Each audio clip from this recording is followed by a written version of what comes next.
Genesis chapter 27.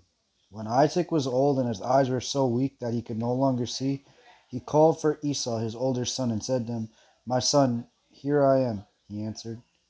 Isaac said, "I am now an old man and don't know the day of my death. Now then, get your equipment, your quiver and bow, and go out to the open country to hunt some wild game for me. Prepare for me the kind of tasty food I like, and bring it to me to eat, so that I may give you my blessing before I die." Now Rebekah was listening as Isaac spoke to his son Esau. When Esau left for the open country to hunt game and bring it back, Rebekah said to her son Jacob, "Look, I overheard your father say to your brother Esau, 'Bring me some game and prepare me some tasty food to eat, so that I may give to you my blessing in the presence of the Lord before I die.' Now, my son, listen carefully and do what I tell you.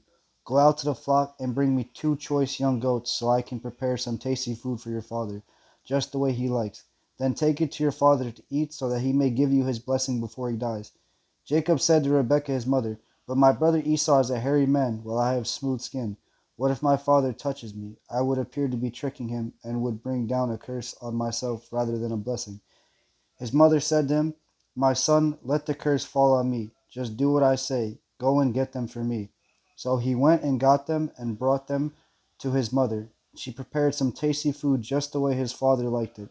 Then Rebekah took the best clothes of Esau, her older son, which she had in the house, and put them on her younger son Jacob. She also covered his hands and the smooth part of his neck with the goatskin. Then she handed to her son Jacob the tasty food and the bread she had made.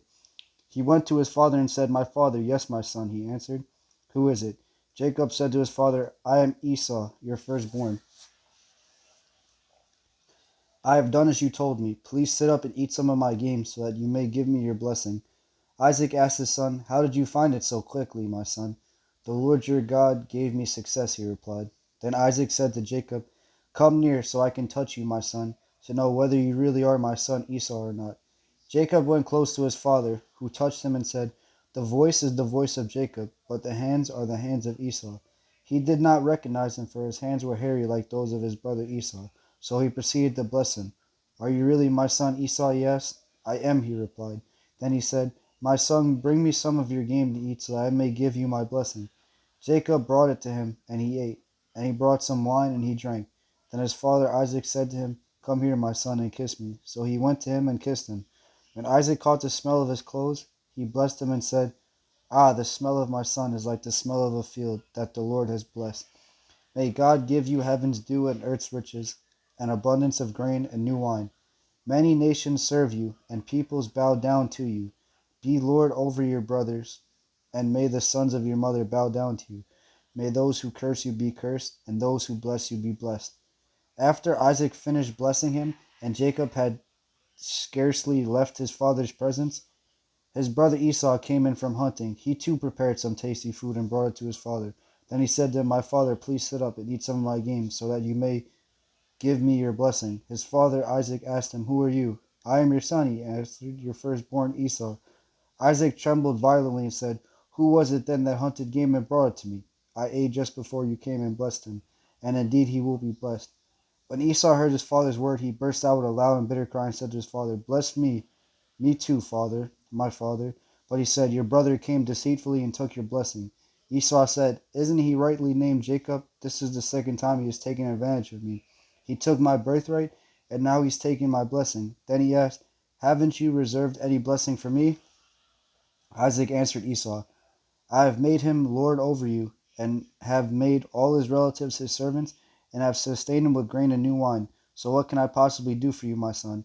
Esau said to his father, "Do you only have one blessing, my father? Bless me too, my father." Then Esau wept aloud. His father Isaac answered him, "Your dwelling will be away from the earth's riches, away from the dew of heaven above. You will live by the sword, and you will serve your brother. But when you grow restless, you will throw his yoke from off your neck." Esau held a grudge against Jacob because of the blessing his father had given him. He said to himself, "These days of mourning for my father are near, then I will kill my brother Jacob." When Rebekah was told what her son Esau had said, she went for her younger son Jacob, and said to him, "Your brother Esau is planning to avenge himself by killing you. Now then, my son, do what I say. Flee at once to my brother Laban in Haran. Stay with him for a while until your brother's fury subsides. When your brother is no longer angry with you and forgets what you did to him, I'll send word for you to come back. From there, why should I lose both of you in one day?" Then Rebekah said to Isaac, "I'm disgusted with living because of these Hittite women. If Jacob takes a wife from among the women of this land, from Hittite women like these, my life will not be worthy of living."